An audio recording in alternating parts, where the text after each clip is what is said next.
IMF ने आज जो भारत को खुशखबरी दी है, ये ट्रंप के चेलों के मुंह पर तमाचे से कम नहीं है। क्यों? क्योंकि ट्रंप ने जब कुछ महीने पहले ये कहा था कि भारत एक डेड इकोनॉमी है और वो रूस के साथ चाहे तो डूब मरे, मुझे फर्क नहीं पड़ता, तब उनके चेलों ने खूब ठहाके लगाए, खूब भारत का मजाक उड़ाया। यहां तक कि ट्रंप की सरकार में जो सीनियर मिनिस्टर्स हैं वो भी बच्चों की तरह अपने देश के न्यूज पर आकर भारत के खिलाफ बिल्कुल बचकाने बयान दे रहे थे और भारत का मजाक उड़ाने से नहीं चूक रहे थे। हंस हंस कर कह रहे थे कि भारत की इकोनॉमी का हश्र भी वही होगा जो बाकी छोटे देशों का होता है, वो कभी भी चीन अमेरिका के साथ कंपीट नहीं कर पाएगा। लेकिन आज उन्हीं के कंट्रोल किए जाने वाले आईएमएफ ने उन्हीं के मुंह पर करारा तमाचा जड़ दिया है। मुझे पता है आप में से कई लोगों को यकीन नहीं होगा, इसीलिए मैं सबूत लेकर आया हूं। आप अपनी स्क्रीन पर ये देखिए सबूत। आईएमएफ की जो चीफ है, प्रमुख है, उन्होंने बयान दिया है India has prove everyone wrong, यानी कि भारत ने सबको गलत साबित कर दिया है। भारत की इकोनॉमी एक ऐसे ऐतिहासिक मुकाम पर पहुंच चुकी है जहां पर इस समय चीन से लेकर अमेरिका सब पहुंचना चाहते हैं। भारत ने वो मुकाम छू लिया है। इतना ही नहीं, आईएमएफ ने सिर्फ बयान ही नहीं दिया बल्कि ऐलान भी किया है। ऐलान ये कि इस साल हमने जो अनुमान लगाया था कि भारत की अर्थव्यवस्था फाइनेंशियल ईयर 2025-26 में भारत की इकोनॉमी 6% की रफ्तार से बढ़ेगी, ये अब हमें दोबारा फिर से रिकैलिब्रेट करना पड़ रहा है। हम अपनी पुरानी रिपोर्ट को वापस ले रहे हैं और उस रिपोर्ट में बदलाव कर रहे हैं। कैसा बदलाव? अब आईएमएफ का अनुमान है कि 6% नहीं, 6.6% की रफ्तार से बढ़ेगी। और सबसे मजे की बात जो जानकर आपको बहुत खुशी होगी वो ये कि आईएमएफ ने कहा है कि जो ये हम नया आंकड़ा दे रहे हैं 6.6% का, ये तब है जब अमेरिका के टैरिफ भारत पर लगे रहे, यानी कि पूरे साल अमेरिका भारत पर से टैरिफ ना तो हटाए ना ही थोड़े बहुत घटाए। ज्यों के तू 50% भारत पर टैरिफ लगे रहे, इसके बावजूद भारत 6.5% से ज्यादा की रफ्तार से ग्रो करेगा और ये हमारी उम्मीद है। लेकिन आपको भी बता दूं मैं, आईएमएफ इस रिपोर्ट को अभी और बदलेगा दिसंबर के आसपास।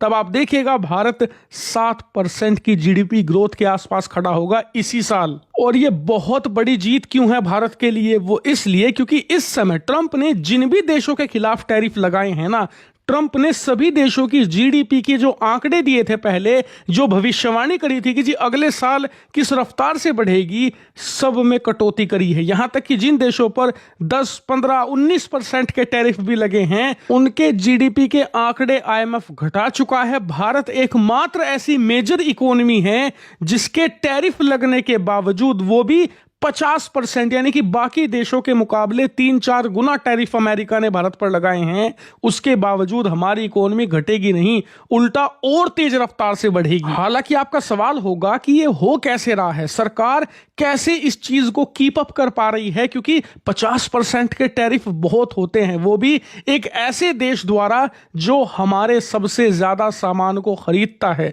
जहां से व्यापार करने पर हमें सबसे ज्यादा मुनाफा होता है। उस देश ने हम पर 50% टैरिफ लगाए हैं, फिर भी हम इतनी तेज रफ्तार कैसे बनाए रख पा रहे हैं? क्या इसके पीछे गवर्नमेंट कुछ डाटा मैनिपुलेशन कर रही है? क्या सरकार यहां पर कुछ घपला कर रही है? तो मैं आपको इसकी सच्चाई बताता हूं। दरअसल आईएमएफ की चीफ ने खुद बताया है कि भारत अमेरिका के टैरिफ को सिर्फ और सिर्फ रिफॉर्म के हथियार से बीट कर पा रहा है। हालांकि आप कहोगे कि रिफॉर्म क्या होता है, कौन सा हथियार है? तो रिफॉर्म का मतलब होता है सुधार। हम अपनी इकोनॉमी में लगातार सुधार कर रहे हैं, जैसे कि हाल ही में सरकार द्वारा किया गया जीएसटी रिफॉर्म इसका सबसे बड़ा उदाहरण है। दरअसल जब ट्रंप ने टैरिफ लगाए तो भारत के एक्सपोर्ट अमेरिका में घटने लगे, सामान हम ज्यादा नहीं बेच पा रहे थे अमेरिका में, तो सरकार ने क्या किया?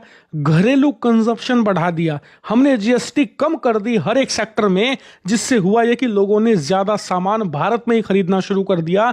जो एक्सपोर्ट कम हुए थे देश में, हमने उतना ही सामान बेचकर उसकी पूर्ति कर ली और इसी वजह से हम ट्रंप के टैरिफ को बीट कर पाए। और इसीलिए आईएमएफ कहता है कि हमें लगातार और सुधार करने होंगे। अगर हमें 2047 तक एक विकसित देश बनना है तो इसके लिए और मेगा रिफॉर्म्स की जरूरत है। हालांकि कई लोग समझते नहीं है कि हमें और कहां रिफॉर्म करने चाहिए, तो मैं आपको बताता हूं। जैसे कि टैक्सेशन में एक मेगा रिफॉर्म बहुत जल्द चाहिए हमें। इसके अलावा जो हमारी कृषि इंडस्ट्री है वहां पर रिफॉर्म की जरूरत है। इसके अलावा किसानों के लिए हमें एक दो नहीं, मेगा एक step by step reform programme तैयार करना पड़ेगा, तभी जाकर हम 2047 तक एक संपूर्ण विकसित राष्ट्र बन पाएंगे। हालांकि इस पर आपका क्या मानना है कमेंट करके जरूर बताइएगा। फिलहाल इस वीडियो में इतना ही। Thank you very much for watching video.